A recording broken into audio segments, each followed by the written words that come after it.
This can't be what I think it is, I said out loud to myself. My friends and I had decided to get together at my place for some good old-fashioned fun. Our version of such includes competing in college drinking games. I'll tell you right now that we aren't much past college age. I'd say though that playing beer pong or flip cup isn't weird for us just yet. I'm only 35. My former roommate Jay is just a year younger, and our twin friends Kendall and Kelsey are maybe 36 or 37. We're drinking game OGs, and feel 100% confident that we can enjoy tossing a little ping pong ball into a questionably clean red Solo cup of Miller Lite for at least another year or two. Yo Jake, you or Jay ever played Depth Charge? Kelsey said. Or maybe it was Kendall. Shit, after all these years I still have a hard time differentiating between the two. Me and Jay, whose real name is Jeremiah, shared a Bio 101 class with the twins first day of college. When I knew that he wanted to be a doctor, I thought it'd be funny to call him Dr. J, like the Philly basketball legend. And it stuck. Not only were me and Jay randomly paired as roommates, but we also happened to have our first class together. And that is how our friendship started. We've been connected ever since, at least in communication in our post-college life. Jay has long since moved to the southeast to practice medicine. No, I said. I can't say I ever have, Ken. I stopped myself. Like I said, I sometimes still don't recognise which twin is which. Clearing my throat, I continued. No, I can't say I ever have. And left it at that. I suspect both Kendall and Kelsey have recognised my failure to identify them and have mercifully given me a pass. Hell, I have twin cousins. I was in my teens when they were born, so I've seen them grow up and I still don't recognise them. Thankfully, one has got a lip piercing, so that helps. But as most twins, they choose to dress, act, and always talk the same. I'm sure most twins are used to this. I was never that great at science or maths. Jay, like I said, became a doctor, so he's more than capable of helping me during the initial undergrad class. But we needed to break into groups of 4 for the lab part of the class, and we both thought the twins were cute, like every other guy. Jay's charm and my brooding mystery somehow worked, and we all partnered up. We were in the very beginning of the emo explosion in the early 2000s, and I just took to it. Brooding and dark didn't even begin to describe my personality back then. But I did like drinking, and so did Jay, so we got along right off the bat. Turned out, so did the twins, and we remained friends all throughout college and beyond. Kelsey, Jake's never played Depth Charge, she said, smiling like a goofball.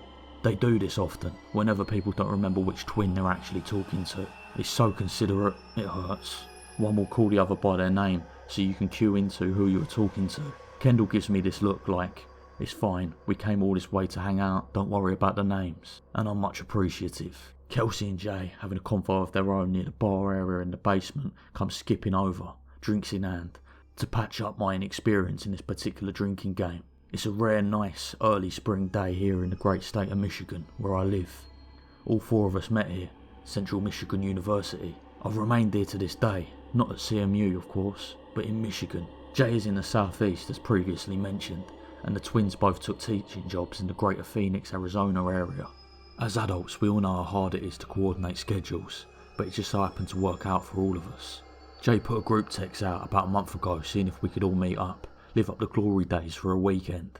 I quickly offered up my place, I've got the room, and thankfully we landed on an early May date that we could all do.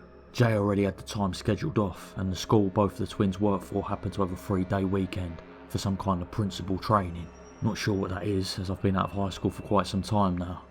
Either way, here we all are, all 4 of us hanging out in my basement, shotgunning beers and slamming quarters. Kendall and Jay arrive at the pong table I bought online just for tonight's occasion. Kendall bumps into the edge a little bit, rocking some of the undrunk cups of light beer from an earlier pong game. How have you never played Depth Charge? Kendall looked at her identical self with a wild look of what an idiot on her face. I just stood there and shrugged, looking at Jay for some kind of backup or confirmation that he's never played either. He shrugged back at me, mouthing something like, I don't know either. He started to giggle to himself. We're all having a monster time. I see he's along for the ride here, waiting to see how the twins are about to embarrass me at Depth Charge. Even though he's never played the damn thing himself. No matter, time to take the bait. Okay, ladies and lords of drinking games, pray tell me, what is this beautiful game? The twins both laugh, almost snorting out vodka cranberry from their nose. They even drink the same thing, at all times. Kendall takes a seat at the bar, like it will help while explaining the game. Okay, so it's a 2-player game with maybe a maximum of 4 players, which is, oh damn, exactly what we have. She extends both of her arms out, reiterating that there are in fact 4 of us. You fill up a pint glass of beer and ever so gently place a shot glass in the middle. If you do it right, it will sit just above the liquid. Then you take shots pouring sake into the shot glass. The goal is to not sink the glass under the beer. The strategy is to be the one not to sink the shot. If you do, you have to chug both the beer and the shot. Simple, right? Sounds kind of fun actually, I thought. I'm game, I said, throwing my hands in the air. Jay nods in approval, as does Kelsey. Only problem is, I don't have any sake, I said. I have a nicely stocked bar, but never thought to have sake. Just not one of the drinks I've kept in my collection. It doesn't have to be sake, but it's so light that it helps to keep the shot glass from sinking quickly. Kendall says, I want to do it the way it's supposed to be done, especially since she seems so excited about it. I can run to the party store down the road. It's only 9 o'clock, it won't take me long. I told them. They all started doing the, no, don't go out type of thing, but I let them know it's not a problem and I'll only be a couple of minutes. You guys put on some Taking Back Sunday or Avril Lavigne. I'll be back before you know it. Nostalgia, you see. Stepping outside, I was immediately hit by the unseasonably warm early May weather. It made me feel content. The jingle overhead singled that I'd arrived. Mr. C's party store on 9 Mile and Jefferson, one of my homes away from home spots. I nodded to Sam, the store owner that never seemed to have a day off. Heading to the back of the store, I found just what I was looking for. A black bottle with gold Japanese writing on it. A $14 bottle of sake. This should do. As I walked towards the counter with my prize, I stopped. I felt like I hit an invisible barrier. This can't be what I think it is. A board game? I've never seen a board game like this in any party store before. They might have playing cards or even packs of ping pong balls and cups for playing beer pong, but never board games. On the second to bottom shelf sat a dusty black rectangular box. Lake Kill, the board game. I felt like I was starring in a 1980s slasher or something. Dim-wit male lead finds a cursed board game, plays with naive drunk friends, brutal or maybe hilarious consequences to follow. To add to the Hollywood-like aura, I had to literally dust off the top of the box, revealing the logo. A simple red canoe with oars crossing behind it, like a skull and crossbones type aesthetic. This looked like it would be a great time. I walked over to Sam, threw the sake and the cursed board game on the counter. His expression was blank. Sam, what's up, man? He quietly grabbed a bag from behind the counter. He calmly put my black and gold sake in it and pushed it towards me. Thanks, but I also have this here too. I tapped the top of the black rectangular box. I didn't see the price, but I know he only charged me for the bottle that he had just bagged. You're good, is all Sam said. No, Sam, seriously, I want to buy this. Just tell me what... You are good, Sam said, serious and emotionless. I didn't want to push it, so I tucked the game under my arm, grabbed the sake, and left. Weird. I hope he's doing alright. When I got home, I kicked off my shoes, hung up my sweatshirt, and headed downstairs with the game behind my back. My 3 guests seemed like they were having a great time. Music was blaring, used shot glasses lined the bar, and the pizza we ordered earlier had almost been demolished. Okay, party people, I've got the stuff that's going to pop my depth charge cherry. Let's light the fuse. Jay and the twins collectively cheered, if mocking. After making myself another drink, Kendall started filling up shots for the game. As she was picking out a not so heavy shot glass to make the game last longer, I totally forgot about the other purchase I'd made. Oh, hey, you want to see something weird? That was greeted with blank stares. Probably not the best way to start a sentence. We all laughed, breaking the awkward silence. No, for real, check this out. With that, I ran back upstairs and grabbed the game. As I hopped back down the stairs, I held it out proudly in front of me, displaying it like it was Vanna White. Again, blank stares. What's this? I don't get it, Jay said. The twins nodded in agreement. I had to realise they don't know what I'd picked up from the party store. They must think I just had this laying around in the house. I explained the situation. I just happened to see it sitting on one of the shelves and how weird it was. They eventually understood how canny finding a board game like that at a party store was. So, the 4 of us sat up around the bar with the Lake Kill board game sitting in front of us. Well, let's play, Kelsey said. She looked at her sister to see what her thoughts were. Kendall cracked a smile. I gladly took the honours of tearing the wrapping off the box, carefully opening the lid, revealing the actual board. I removed said board, revealing a standard looking Monopoly style. Squares littered every side. They stated things like pick a card, move 2 spaces and lose a life. Under the board lay 2 compartments, both holding a stack of cards. One was black, the other red. There were also some icons you could use to move, like the top hat or car from Monopoly, but these were stranger. They included a hockey mask, a knife, a noose and a diamond. My curiosity grew. Stranger still is that there were only 4 when the board game said it was rated to 2 to 8 players. I'll be the hockey mask, I guess, Jay said, which pissed me off a little bit because I wanted that one. The twins took the next 2, the knife and the noose. Guess that leaves me with the diamond. Jay started reading the instructions. This is like a Frankenstein list of rules. They don't make sense and are all moulded together. It just doesn't make much sense, man. Frankenstein's monster? I said. What? Jay said, looking confused. Sorry, it's just something that always bothers me. When you refer to something stranger or freakishly put together, it's like Frankenstein. When you really mean it's like Frankenstein's monster, not Dr. Frankenstein, the mad scientist. There was a mix of sighing and laughter, but I really had to point out the difference. Whatever, man, Jay said. It says here the oldest rolls first. Well, I guess that's me then, Kendall said, joyfully grabbing the dice. What? I'm 5 minutes older than Kelsey. Sorry. Giving a loser sign with her right thumb and forefinger making the L sign to her younger sister. Kendall rolled 3.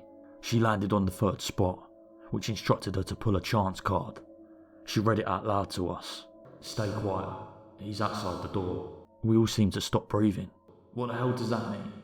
Before any of us could muster a response, we heard 3 loud bang noises coming from the front door above us. Now, with wide eyes, the twins looked at us. Did you order something? Or did you have someone else coming over? Kendall said. Shh, her sister said. The card said to be quiet, she whispered. 3 more aggressive bangs made us all jump. Not knowing if this was just a coincidence or someone actually at the door, I put my index finger up to my lips, signalling the others to remain quiet as I went to the base of the stairs where I could get a visual of the front door. I didn't see anything. Must have just been a coincidence. As that thought finished in my head, the lights went off. A scream escaped from the girls.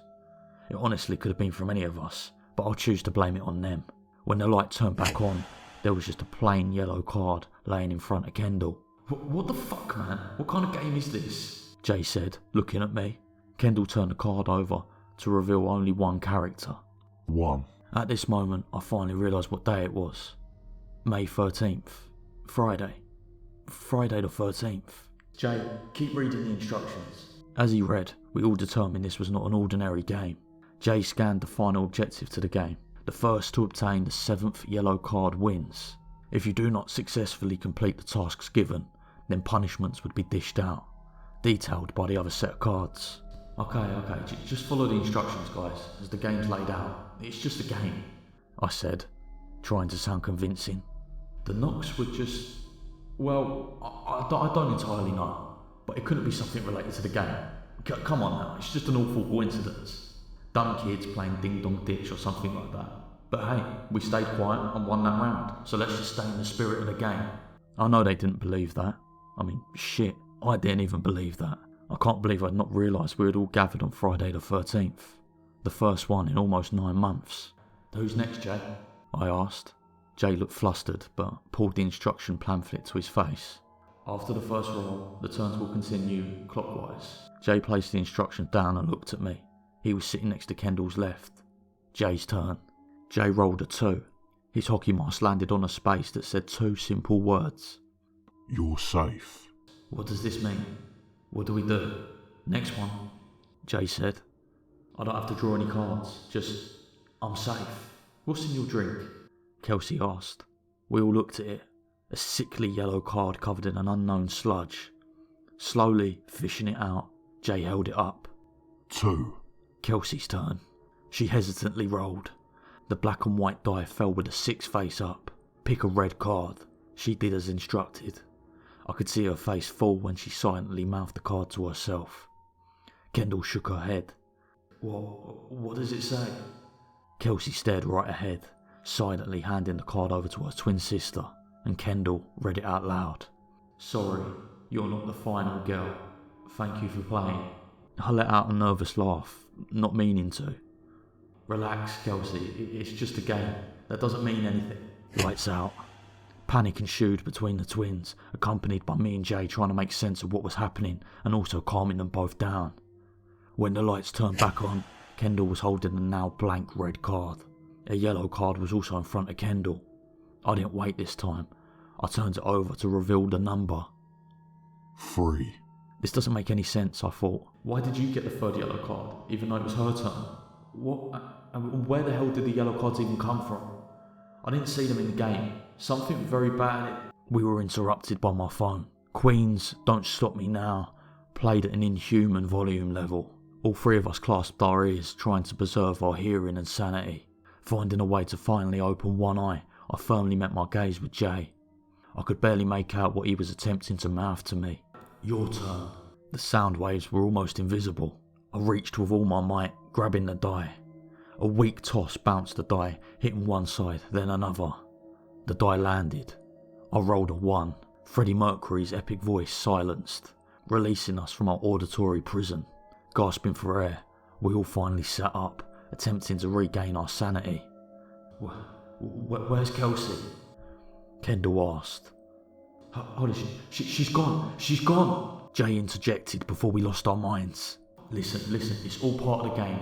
I know it doesn't sound right, but we need to continue the game before we think about this. Maybe she just freaked out and left while we're all getting our ears beaten to a pulp by Freddie Mercury. We shouldn't have jumped into this bullshit Lake Hill game, but now we can't stop. Let's just end this and we'll figure it out later. Jay sounded entirely reasonable, despite the horror we'd just gone through.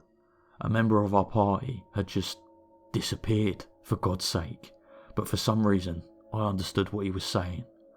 I looked at Kendall, giving her a look of I'm sorry, and she returned the sentiment. I moved my diamond piece. The spot I landed on said, random. I put my head down, running my hands through my black hair, the black hair that would probably seen grey spouting up in very little time. Keeping my head to the ground, I asked Jay what that means. It says you pick a card, either black or red. A feeling of dread blanketed my body. Keeping my left hand on my face, I reached out with my right for a card. I pulled the card. Opening my eyes, I read it.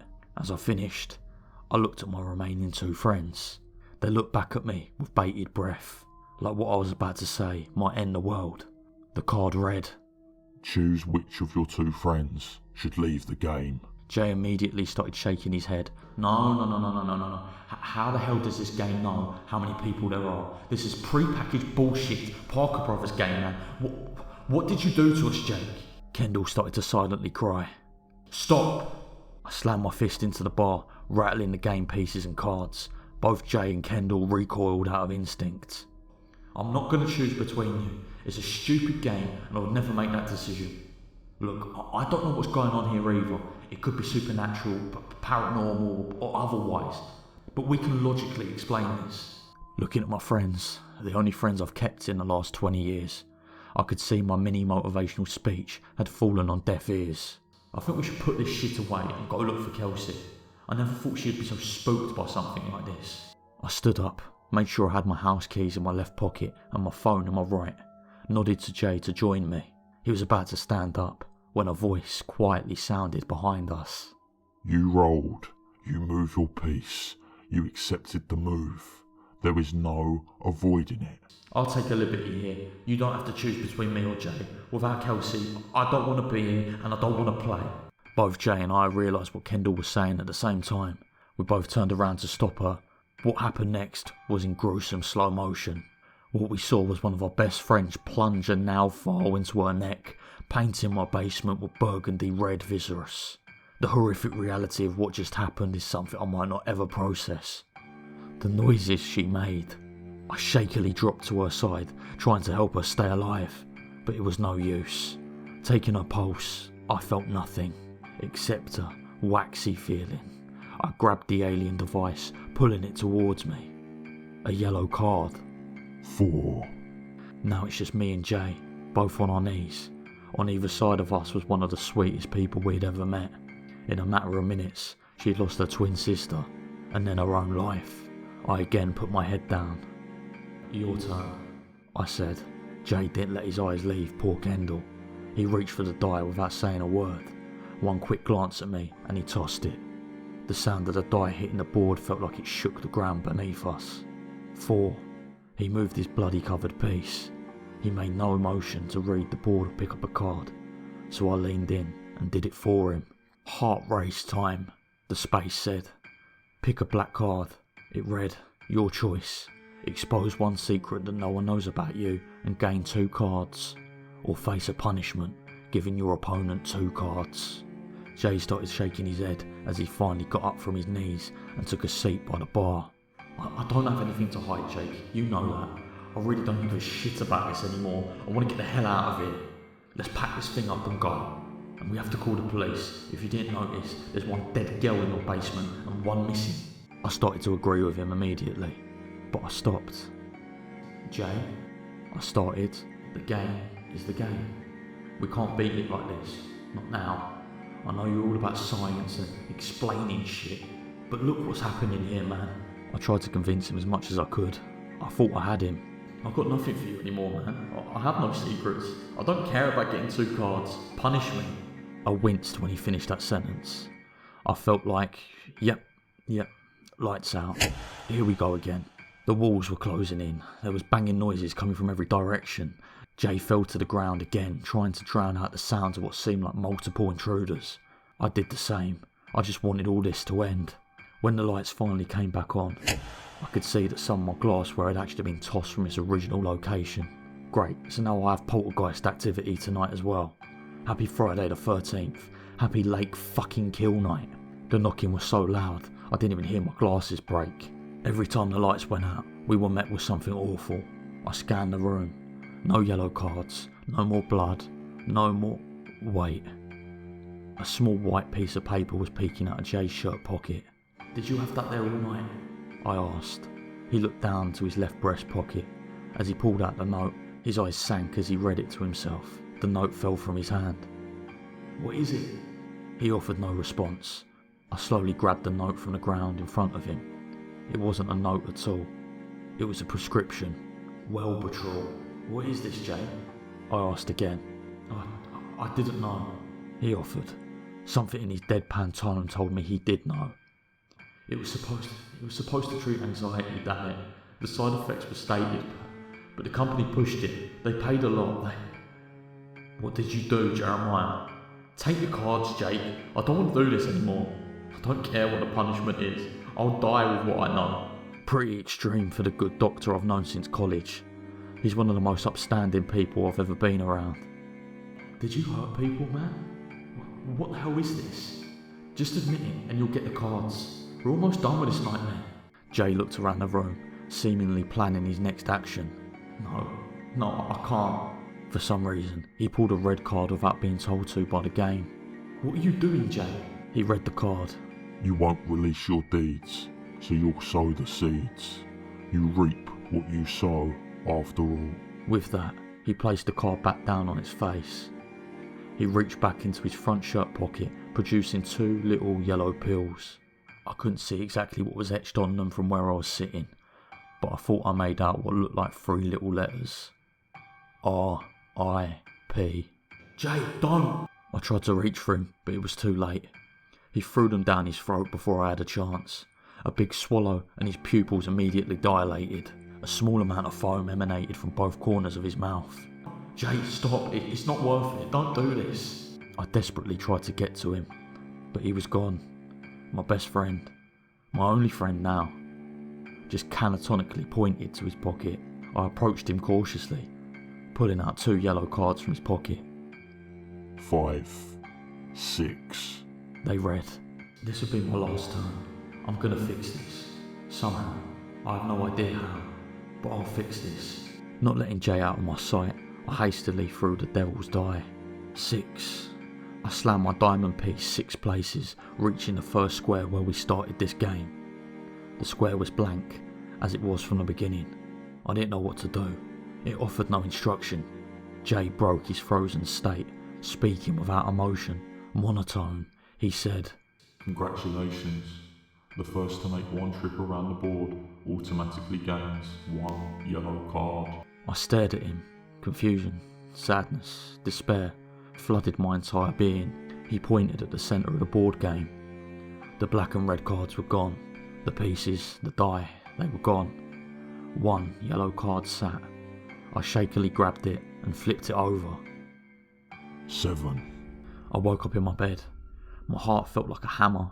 I wheeled myself up, immediately falling to the ground. Pain shot through my entire body, momentarily forgetting everything from last night. I ran downstairs after I puked. I found my basement bar in pristine condition. No empty drinks, no board game, no catatonic friend, no dead friend bleeding on the ground. I found my phone sitting on the bar. 10% battery left. No notifications. No missed calls. I tried calling Jay. No answer. I called both twins. Same result. I sat down, holding my smouldering head in my hands. After what felt like an eternity, I heard a text message go off. It snapped me back to reality. Opening the text, it was from Jay. Hey man, twins just landed at Metro Airport. I'll be there in about an hour. So pumped for tonight. I think we all need this. Funny it's Friday the 13th, right? See you soon, bro.